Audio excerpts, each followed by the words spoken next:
আজি আমি ইয়াত সমবেত হৈছোঁ আমাৰ প্ৰধানমন্ত্ৰী আৱাস গৃহ যোজনাৰ প্ৰগ্ৰেছখিনি জনাবৰ কাৰণে আমি ইয়াত আজি আপোনালোকক আমন্ত্ৰণ জনাই আনিছোঁ।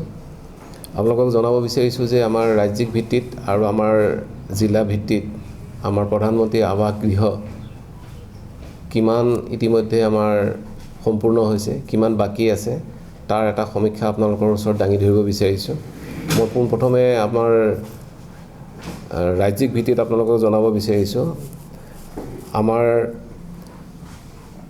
House census as on date 19,49,430টা হৈছিলে। তাৰে ভিতৰত কমপ্লিট হৈছে 16,04,677টা আৰু এই 19,49,430টাৰ ভিতৰত কমপ্লিট হোৱাটো বাদ দিলে আমাৰ প্ৰায় 3,44,753টা ঘৰ ইতিমধ্যে চলি আছে। কাম সম্পূৰ্ণ হোৱা নাই, এইটো অনগোয়িং হিচাপে আছে। আৰু যোৱা 30 মাহত অৰ্থাৎ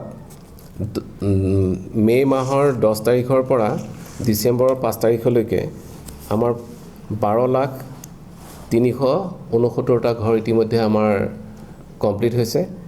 গতিকে আমাৰ এইটো বৰ সন্তুষ্টিৰ কথা যে আমি 12 লাখ ঘৰ ইতিমধ্যে 30 মাহত সম্পূৰ্ণ কৰিব পাৰিছোঁ। আৰু আমি যদি জিলা হিচাপত জিলা ভিত্তিত যদি চাবলৈ যাওঁ তেতিয়াহ'লে হাউচ চেংচন হৈছিলে আজিৰ ডেটলৈকে চেংচন হৈছিলে 73,326টা, হাউচ কমপ্লিট হৈছে 42,055টা, অনগোয়িং আছে 31,271টা আৰু ইতিমধ্যে হাউচ কমপ্লিট হৈছে 33,389টা। গতিকে আমাৰ কিছু সংখ্যক বাকী ৰৈ গৈছে আৰু কিছু কাম চলি আছে। এই চলি থকা কামখিনি আমাৰ নিৰ্ধাৰিত সময়ত আমি কামখিনি উলিয়াব পাৰিম বুলি আমি ভাবিছোঁ আৰু ইতিমধ্যে আমি বিভিন্ন ধৰণৰ ব্যৱস্থা হাতত গ্ৰহণ কৰিছোঁ যাতে আমাৰ নিৰ্ধাৰিত সময়ত এই কামখিনি সম্পূৰ্ণ কৰি উলিয়াব পাৰোঁ। ধন্যবাদ। এইটো মই ডিফাৰেঞ্চ কি ছাৰ? এইটো প্ৰথম পৰ্যায়ত যিটো 19,49,430টা হাউচ চেংচন হোৱাৰ কথা কৈছে আৰু নেক্সট ষ্টেপত দিছে আপুনি 73,000। নাই, সেইটো আমাৰ হেৰি এইটো ষ্টেট লেভেল, এটা ডিষ্ট্ৰিক্ট লেভেল।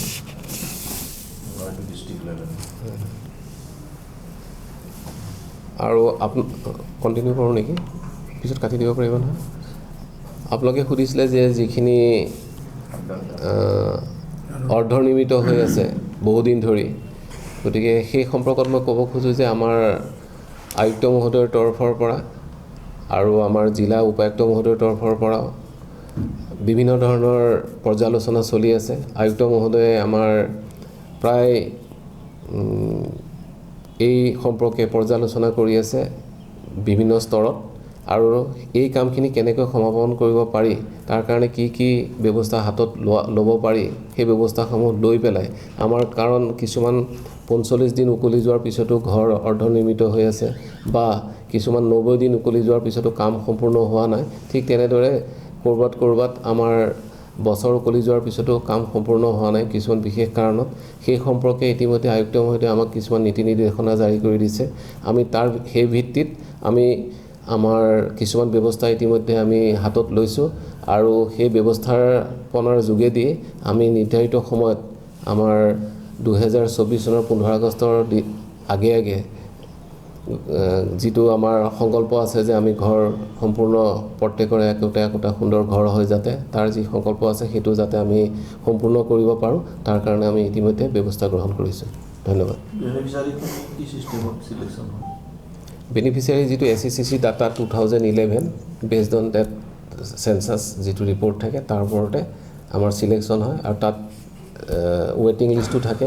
তেনেকৈ পৰ্যায়ক্ৰমে ৱেটিং লিষ্টত থাকি আমাৰ SECC ডাটা 2011ক বেছ কৰি পেলাই আমাৰ বেনিফিচিয়াৰীখিনি হিতাধিকাৰীখিনি নিৰ্বাচিত কৰা হয়। এই লিষ্টখিনিতো এনেই গ্ৰাম সভাত বস্তুখিনি আলোচনা কৰা হয় আৰু SECC ডাটা 2011ৰ যিখিনি ডাটা থাকে সেইটোৰ ওপৰত আলোচনা কৰাৰ পিছত কেতিয়াবা কিছুমান নাম কৰ্তনো যায়, কাৰণ তাত কিছুমান নীতি নিৰ্দেশনা আছে, নিয়মাৱলী আছে। কোনোবা এজন যদি BPL আছিলে বা যিখিনি গাইডলাইনত তাৰ পইণ্ট আছিলে সেইখিনি যেতিয়া 2011 চনৰ পৰা আজি প্ৰায় 2023 চন হ'ল, গতিকে তাৰ সেই সময়ৰ ভিতৰত সেই অন্তৰ্ভুক্তি নহৈ পেলাই তাৰ ওপৰত গুচি যাব পাৰে, তেতিয়া তেনেকৈ ছিষ্টেমেই কিছুমান বস্তু অগ্ৰাহ্য কৰে। কিছুমান মহোদয় বিত্তপূৰ্ণ হৈ গৈছে। ক্ৰাইটেৰিয়া আৰু আছে নেকি বেনিফিচিয়াৰী চিলেকশ্যন হ'ব লাগিলে কিবা ক্ৰাইটেৰিয়া আছে? বেনিফিচিয়াৰী চিলেকশ্যন হ'ব লগাটো থাকিলে তেনেকুৱা থাকেই। আপোনাৰ দুচকীয়া বাহন থাকিলে তেওঁ নিৰ্বাচিত হ'ব নোৱাৰে। যদি তেওঁ APL হয় তেতিয়া নাপায়। ঘৰত যদি চাকৰিয়াল থাকে তেতিয়াহ'লে তেওঁ নাপায়। গতিকে দেখা যায় যে 2011 চনৰ চেঞ্চাছৰ যিটো সমীক্ষা, সেই সমীক্ষাৰ পিছলৈ এই প্ৰায় সুদীৰ্ঘ কালত আপোনাৰ প্ৰায় 12 বছৰ নহয় জানো, 12 বছৰ কালত বহুতৰ APLৰ পৰা BPLৰ পৰা APLলৈ যায়। কাৰোবাৰ দুচকীয়া বাহন আহি পেলাই ঘৰত থাকেহি, কাৰোবাৰ ফ্ৰিজ থাকে। এনেকুৱা আমাৰ যিখিনি তাত আছে সেইখিনি চাই পেলাই আমাৰ পিছত আকৌ যেতিয়া চিলেকশ্যন হয়, গাঁও সভাত আলোচনা হয়, তাৰ পিছতো এটা ভেৰিফিকেশ্যন হয়।